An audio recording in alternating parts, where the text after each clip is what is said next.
For this video, meron naman tayong sa motor at meron tayong isa-setup ngayon na Aerox version 1. Nagpakabit siya ng puliset na TV. Yan ay kakabit natin. Hindi lining, bell center at eyeball. So yan yung mayari at pinibidyo niya rin. At kanyang motor niya at sisimulan na natin pakasin yan at kanyang mga tools natin. So yan, tawag mekaniko natin si Piotep. Yan yung pinamagaling natin mekaniko at ito wirings. At kailangan natin itali ni airbags para hindi tayo mahirapan sa pagbaklas ng panggilid. Ayan, binabakasan ni Piotep. At yan, kailangan natin gumamit ng pala na pili para hindi mabilog yung mismong bolt. At yan lagi naka-close leg yan. At yan naka-WF siya na pulley.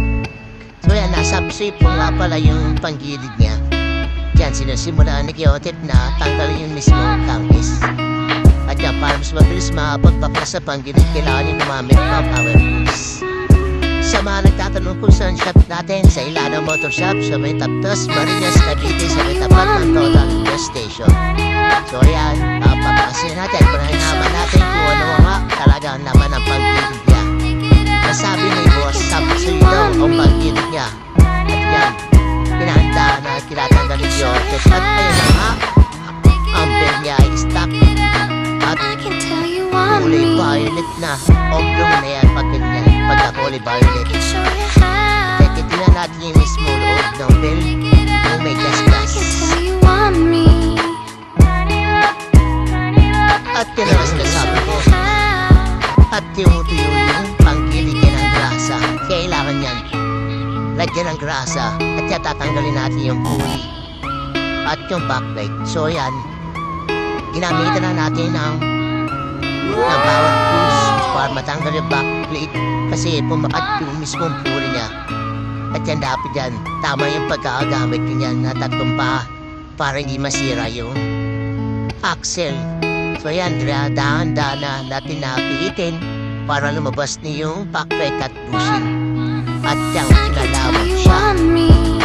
Ayan o. Grabe. At yan o, kinalaman talaga siya kaya napakahirap butin. Dapat yan lagi niyong gagamitin ng pampaklas din. Huwag kayo magsisipan para hindi masira. At yan ilalagyan ni Piotep ng grasa yung mismo dirt line. At yan dapat kailangan yan pati sa loob meron. Dapat yan yung kadami nilalagay na grasa sa mismo dirt track. At yan po, sa Piotep yung lining acid. Napakaganda. At yan na nga, kakabit na nga natin yung lining acid diyan sa may mismo dirt drive. At nakakabit na rin natin yung center spring. At ilalagay na natin yung nut sa mismo dirt drive. At kailangan niya tama yung pagkakabit niya. At yan yung pulley set. Ikasama ng slider yung backplate at right piece. So yun, bola na lang ikakabit niya. At ilalagay natin dyan yung heading drums. At dyan, sinalpak na natin yung pulley. At tinagyan natin ang magic washer na para mas gumanda ang hatak niya. At yan yung belt niya. Goods pa naman siya, kaya yun pa rin kakabit natin. So yan, kakabit na rin natin yung third drive at yung lining AC.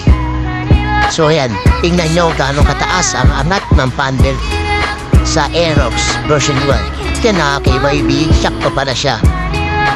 Yan, kakapitan natin yung drive face. Shop mahal mo at mapagkatiwalaan dito lang niya sa amin sa Ilana Motor Shop. At ang mga mekaniko dito, magagaling at maaasahan sa mga gawain ng motor. At malinis gumawa. So ayan, kung hindi ka pa nakapalaw ano naman, meron talaga pag-gawa unang video natin, wala talaga pong appreciate. Pero bakit ito matagal yan? At yung bell nga pala yan, naka-group na rin yan. Huwag na kayo magpapagroup ng stock nyo kung hindi naman tama, diba? Sasaya na lang kayo ng pera sa Altair Market, JBT, MPRT, Speed Tuner, RS8, yan mga maganda mga bell na yan. Kung na magpapagroup sa mga machine, masisira lang ang lining nyo. Kung hindi naman marunong magpag-groom. Diba? Pero napakaganda, diba? Ang ganda na pagkaka-degree niya.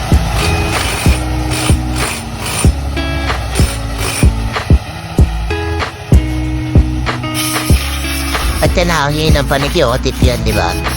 Then, shop namin. Yan. At yung kakabit doon ni Kiyotip, yung crankcase.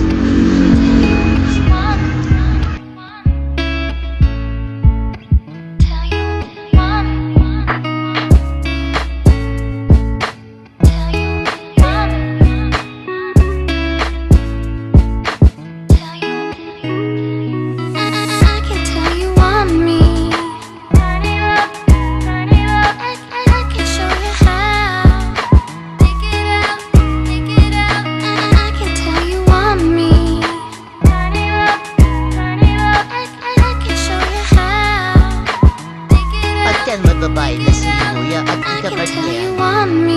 At yan inapapap niya lang yung cartoons. Maraming salamat kay Boss sa tiwala. Sana bumalik po ulit kayo. Dito lang po kami sa Ilalim Motor Shop. Kaya maraming salamat sa panonood niyo.